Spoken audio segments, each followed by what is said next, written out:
When most people think about cyber attacks, they imagine clear intent and clear targets. Criminals trying to steal money, disrupt systems, or extort organizations. In reality, a significant portion of modern cyber activity operates in a space that is far less clear cut, a space often described as the gray zone. The gray zone exists between peace and open conflict. It is a space where actions are deliberate, strategic, and often hostile, but carefully calibrated to avoid triggering formal retaliation. In cyberspace, this zone has expanded dramatically. Understanding gray zone cyber operations is essential because they explain why many cyber incidents do not fit clean narratives of crime, accident, or war, and why organizations across all sectors are increasingly affected by events they did not cause and were never meant to be involved in. What the gray zone means in cyber context. In traditional international relations, conflict is often associated with visible escalation, troop movements, declarations, and kinetic force. The gray zone refers to activities that fall below those thresholds, actions that create pressure, disruption, or advantage without crossing lines that would justify open response. Cyberspace is uniquely suited to gray zone activity.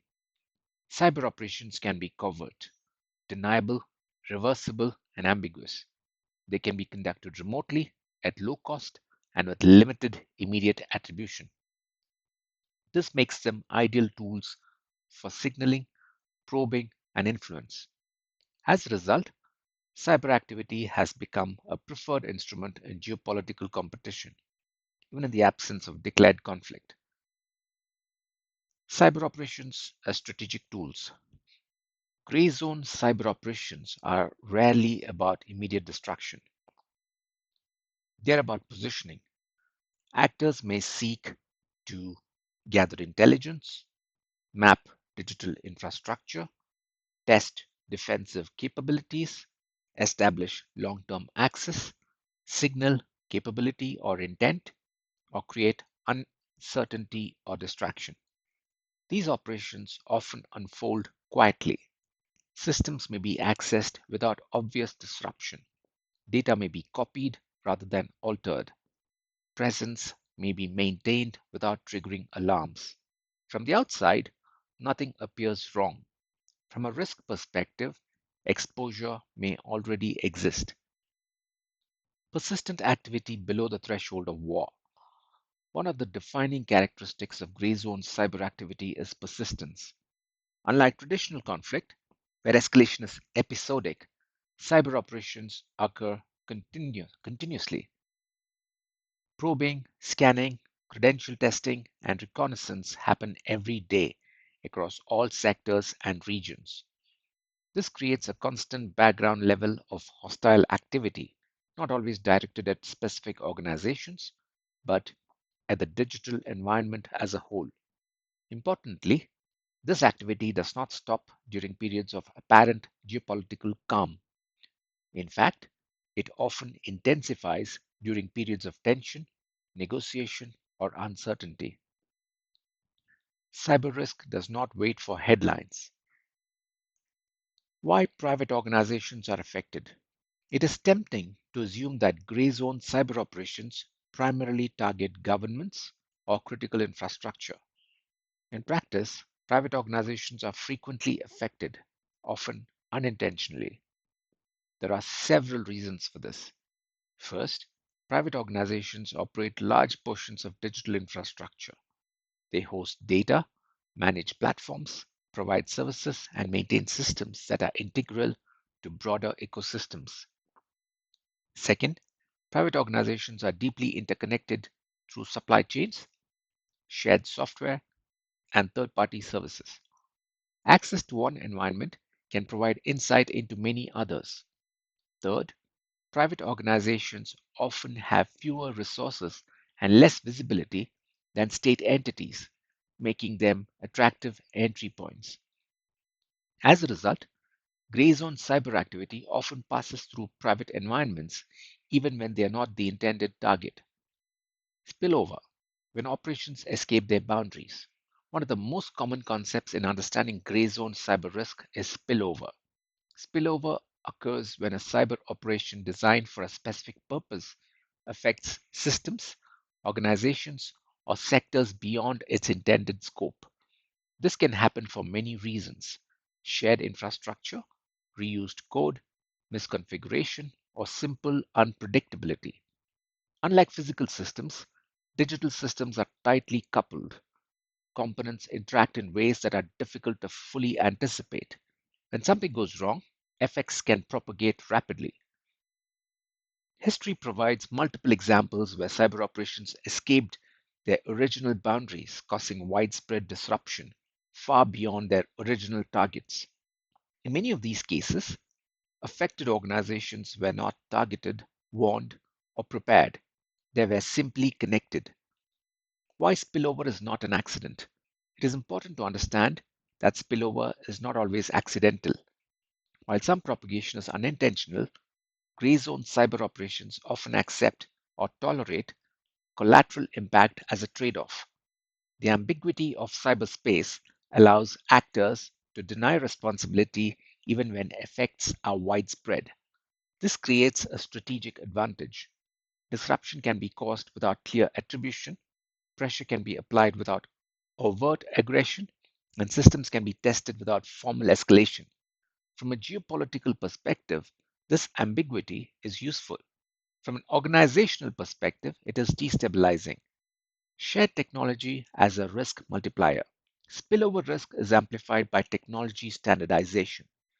Organizations across industries rely on common software, platforms, protocols, and infrastructure.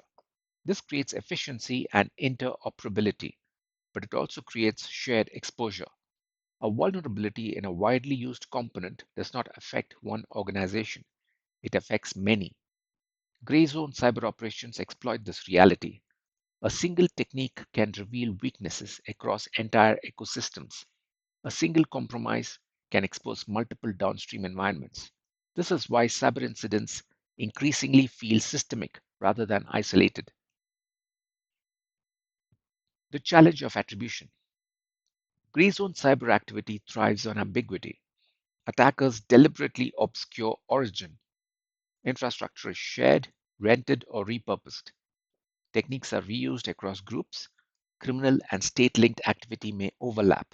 As a result, attribution is often slow, partial, or contested. For organizations, this creates a challenge. Decisions must be made without certainty. Responses must be calibrated without full information. Waiting for perfect attribution is rarely practical.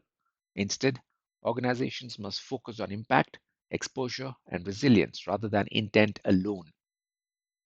Influence operations and the information dimension. Gray zone cyber operations are not limited to technical intrusion. Information itself has become a domain of operation. Digital platforms enable the rapid spread of narratives, misinformation, and manipulated content. Trust can be undermined without breaching systems. Confusion can be created without outages. Artificial intelligence has amplified this risk by enabling realistic, synthetic content at scale. In gray zone contexts, influence operations may accompany or substitute for technical attacks. The goal is not to break systems, but to erode confidence, distort perception, or shape behavior. This expands the definition of cyber impact beyond traditional security models. Why smaller organizations are still at risk? It is a mistake to assume that only large or high profile organizations are exposed to gray cyber zone risk. Small organizations are often affected indirectly. They may be part of supply chains, they may rely on shared services, they may operate systems that connect to larger ecosystems, and in some cases, smaller organizations are deliberately targeted because they offer easier access to broader environments. Visibility does not equal immunity. Living with continuous geopolitical cyber risk.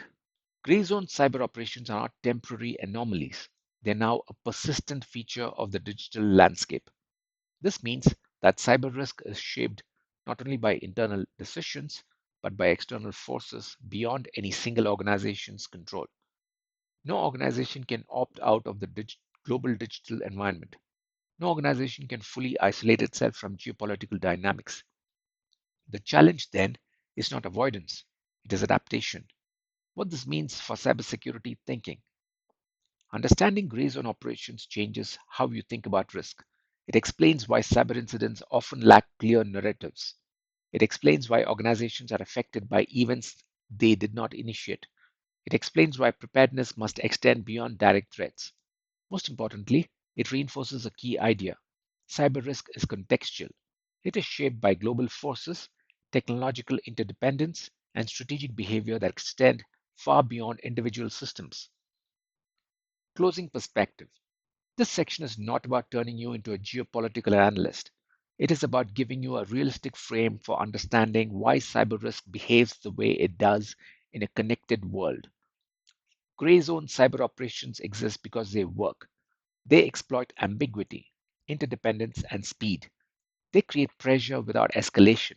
As long as digital systems underpin global activity, this gray zone will remain.